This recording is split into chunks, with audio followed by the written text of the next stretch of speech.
ಐತಿಹಾಸಿಕ ದರ್ಶನ.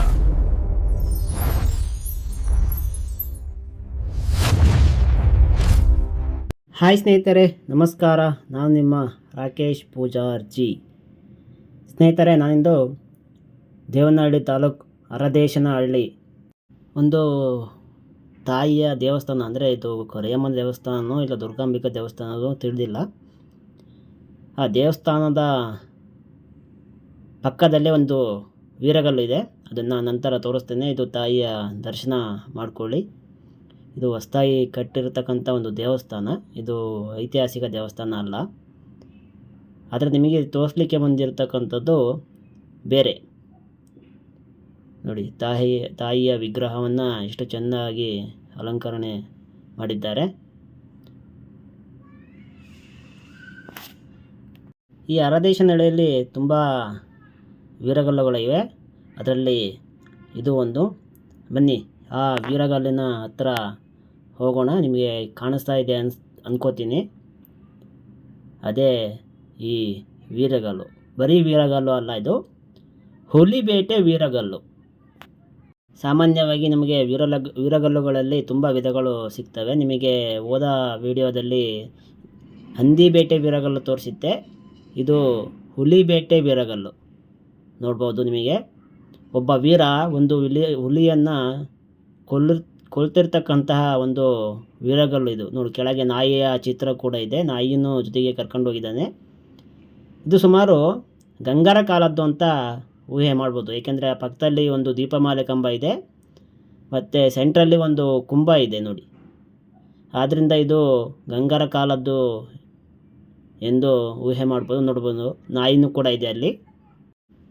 ಅಂದರೆ ಈ ಜಾಗದಲ್ಲಿ, ಅಂದರೆ ಈ ಅಕ್ಕಪಕ್ಕದ ಊರುಗಳಲ್ಲಿ ಈ ಹುಲಿ ತುಂಬ ಉಪಟಳ ಕೊಡ್ತಿತ್ತೇನೋ, ಪ್ರಾಣಿಗಳನ್ನು ಒತ್ತೊಯ್ದು ಕೊಳ್ತಕ್ಕಂತಹ ಒಂದು ಕಾರ್ಯ ಮಾಡ್ತಿತ್ತೇನೋ. ಆದ್ದರಿಂದ ಒಬ್ಬ ವೀರ ಅದನ್ನು ಸಂಹಾರ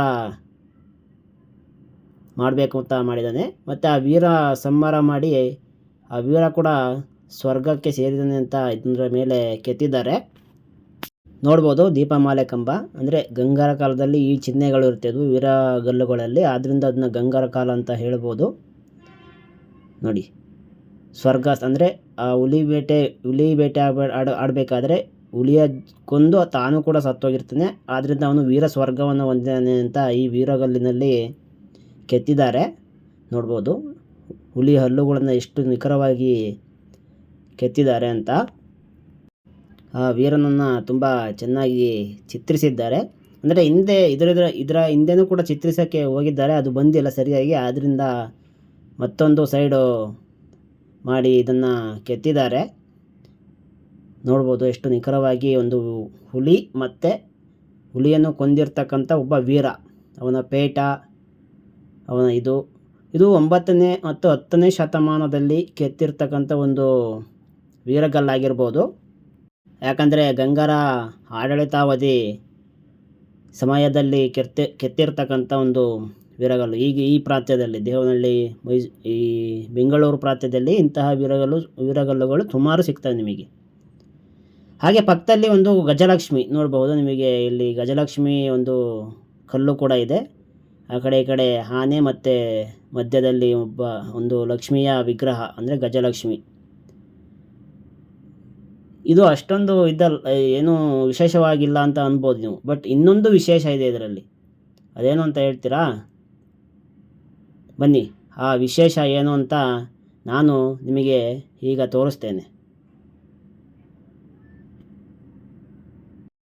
ನೋಡಿ, ಇಲ್ಲೊಂದು ಮೂರ್ತಿ ಭಗ್ನವಾಗಿ ಬಿದ್ದಿದೆ, ಅದನ್ನು ಕೂಡ ಸೈಡಿಗೆ ಎತ್ತಿಟ್ಟಿದ್ದಾರೆ. ಸ್ನೇಹಿತರೆ, ಈಗ ನೋಡ್ತಾ ಇದ್ದೀರಲ್ಲ, ಒಂದು ಪುರುಷ ಮೃಗ. ಅಂದರೆ ಪುರುಷ ಮೃಗ ಅಂದರೆ ದೇಹವೆಲ್ಲ ಪ್ರಾಣಿಯ ದೇಹವನ್ನು ಹೊಂದಿ ತಲೆ ಮಾತ್ರ ಮಾನವನ ದೇಹ ಹೊಂದಿದ್ರೆ ಅದು ಪುರುಷ ಮೃಗ ಅಂತ ನಾವು ಗುರುತಿಸಬಹುದು. ಮತ್ತು ಈ ಪಕ್ಕದಲ್ಲಿ ಒಂದು ವಿಗ್ರಹನೂ, ಒಂದು ಚಿತ್ರವನ್ನು ಕೆತ್ತಿದ್ದಾರೆ. ನೋಡ್ಬೋದು, ಒಬ್ಬ ವೀರನ ಚಿತ್ರವನ್ನು ಕೆತ್ತಿದ್ದಾರೆ. ಅಂದರೆ ಪುರುಷ ಮೃಗ ಅಂದರೆ ಒಂದು ದೇವರು ಇದ್ದಂಗೆ. ಆಗಿನ ಕಾಲದಲ್ಲಿ ಒಂದು ದೇವರು, ಈಗಿನ ಕಾಲದಲ್ಲೂ ಪುರುಷ ಮೃಗ ಅಂತ ಪೂಜೆ ಮಾಡ್ತಾರೆ ಕೆಲವು ಕಡೆ. ಮತ್ತು ಪಕ್ಕದಲ್ಲಿ ಒಂದು ವೀರನ ಚಿತ್ರವನ್ನು ಮತ್ತು ಮಧ್ಯದಲ್ಲಿ ಒಂದು ಶಿವಲಿಂಗವನ್ನು ಕೆತ್ತಿದ್ದಾರೆ. ನೋಡ್ಬೋದು ಆ ವೀರನ ಚಿತ್ರ ತುಂಬ ಗಟ್ಟಿಮುಟ್ಟಾದ ಮತ್ತು ದೇಹದಾರ್ಢ್ಯವಾದ ವ್ಯಕ್ತಿ ಅಂತ ಅನಿಸುತ್ತೆ. ಮತ್ತು ಕೈಯಲ್ಲಿ ಒಂದು ಗದೆ ಕೂಡ ಇದೆ. ಇದು ಒಂದು ಮಹಾಭಾರತದ ಪ್ರಸಂಗವನ್ನು ನೆನಪಿಸುತ್ತೆ.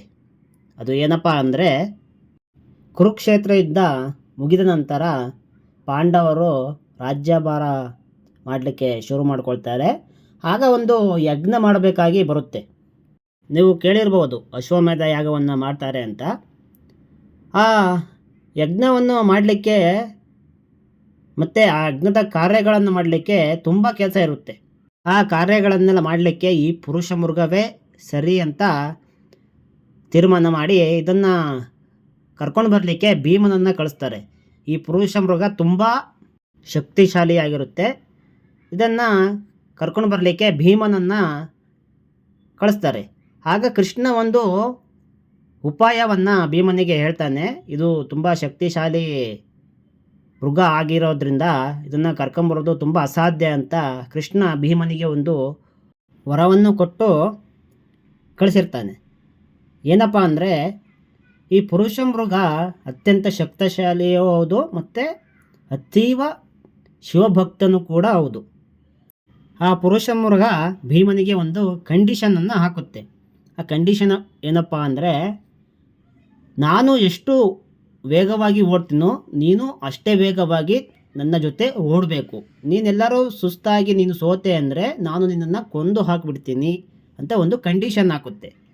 ಭೀಮ ಸರಿ ಅಂತ ಒಪ್ಕೊಂಡು ಮುಂದೆ ಆ ಪುರುಷ ಮೃಗ ತುಂಬ ವೇಗವಾಗಿ ಓಡ್ತಿರುತ್ತಂತೆ. ಭೀಮನಿಗೆ ತುಂಬ ಸುಸ್ತಾಗುವಂಥ ಒಂದು ಪರಿಸ್ಥಿತಿ ಬಂದಾಗ ಕೃಷ್ಣ ಕೊಟ್ಟಿರ್ತಕ್ಕಂಥ ಒಂದು ಜಡೆನ, ಅಂದರೆ ಕೃಷ್ಣ ಒಂದು ಎಳೆಯನ್ನು ಕೊಟ್ಟಿರ್ತಾನೆ, ಅದನ್ನು ಒಂದತ್ರ ಹಾಕಿಬಿಡ್ತಾನೆ. ಆ ಜಾಗದಲ್ಲಿ ಒಂದು ಶಿವಲಿಂಗ ಉತ್ಪತ್ತಿಯಾಗಿಬಿಡುತ್ತೆ. ಯಾಕೆ ಅಂದರೆ ಪುರುಷ ಮೃಗ ಅತೀವ ಶಿವಭಕ್ತ. ಆ ಶಿವಲಿಂಗವನ್ನು ನೋಡಿದ ಕ್ಷಣ ಅದು ನಿಂತು ನಾನು ಶಿವನ ಪೂಜೆ ಮಾಡಿಕೊಂಡೇ ಮುಂದೆ ಬರೋದು ಅಂತ ಅಲ್ಲಿ ಪೂಜೆ ಮಾಡೋಕ್ಕೆ ಕೂತು ಬಿಡುತ್ತೆ. ಅಷ್ಟರೊಳಗೆ ಭೀಮ ತುಂಬ ದೂರ ಓಡಿರ್ತಾನೆ. ಮತ್ತೆ ಅದು ಪೂಜೆ ಮುಗಿಸಿ ಮತ್ತೆ ಇವನನ್ನು ಹಿಂಬಾಲಿಸ್ಕೊಂಡು ಬಂದ ನಂತರ ಇವನಿಗೆ ಮತ್ತೆ ಸುಸ್ತಾಯಿತು ಅಂದರೆ ಅಲ್ಲೊಂದು ಎಳೆಯನ್ನು ತೆಗೆದು ಹಾಕ್ತಾನೆ.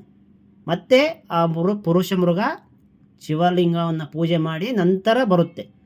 ಅಷ್ಟರೊಳಗೆ ಭೀಮ ಎಷ್ಟೋ ದೂರ ಓಡಿರ್ತಾನಂತೆ. ಹೀಗೆ ಮಾಡ್ತಾ ಮಾಡ್ತಾ ಎಳೆಗಳೆಲ್ಲ ಖಾಲಿಯಾಗಿ ಅಷ್ಟರಲ್ಲಿ ಅರಮನೆಯ ದ್ವಾರ ಬಾಗಿಲಿಗೆ ಬಂದು ನಿಂತಾಗ ಆ ಎಳೆಗಳು ಖಾಲಿ ಆಗಿಬಿಡ್ತಾವಂತೆ ಭೀಮನ ಹತ್ರ. ಇನ್ನೇನು ಅರಮನೆಯ ಬಾಗಿಲನ್ನು ದಾಟಬೇಕು, ಅಷ್ಟರಲ್ಲಿ ಆ ಪುರುಷ ಮೃಗ ಭೀಮನ ಕಾಲನ್ನು ಹಿಡ್ಕೊಂಡು ಬಿಡ್ತಂತೆ. ಅರ್ಧ ಭಾಗ ಅಲ್ಲಿ ಆಲ್ರೆಡಿ ಆ ಬಾಗಿಲಿನ ಒಳಗಿತ್ತು ಮತ್ತು ಕಾಲು ಮಾತ್ರ ಹೊರಗಿದ್ದರಿಂದ ಆ ಕಾಲನ್ನು ಪುರುಷ ಮೃಗ ಹಿಡ್ಕೊಂಡ್ಬಿಡ್ತಂತೆ. ಅದು ಏನಂತು ಅಂದರೆ, ನೀನು ತಿಂದುಬಿಡ್ತೀನಿ, ನೀನು ಇನ್ನೂ ಪೂರ್ತಿಯಾಗಿ ಒಳಗೆ ಹೋಗಿಲ್ಲ ಅಂತ ಆ ಪುರುಷ ಮೃಗ ಹೇಳ್ತಂತೆ. ಅಲ್ಲೇ ಇದ್ದ ಋಷಿಮುನಿಗಳೆಲ್ಲ ಬಂದು, ಇಲ್ಲ ಅವನು ಒಳಗೆ ಬಂದಿದ್ದಾನೆ, ದೇಹದ ಮುಖ್ಯ ಭಾಗ ತಲೆ ಮತ್ತು ಹೃದಯ ಅದು ಒಳಗಿದೆ ಅಂತ ಅಂದಮೇಲೆ ಅವನು ಪೂರ್ತಿಯಾಗಿ ಒಳಗೆ ಬಂದಿದ್ದಾನೆ, ಬಿಟ್ಬಿಡು ಅವನ್ನ ಅಂದಾಗ ಆ ಪುರುಷ ಮೃಗ ಅವನನ್ನು ಬಿಟ್ಟು ಅಲ್ಲಿ ಯಜ್ಞದಲ್ಲಿ ಇದ್ದಂಥ ಎಲ್ಲ ಕಾರ್ಯಗಳನ್ನು ಮುಗಿಸಿ ನಂತರ ದೇವಲೋಕಕ್ಕೆ ಹೋಗುತ್ತಂತೆ. ಇದರ ಒಂದು ಅರ್ಥವೇ ಈ ವಿಗ್ರಹವನ್ನು ಕೆತ್ತಿರ್ತಕ್ಕಂಥದ್ದು.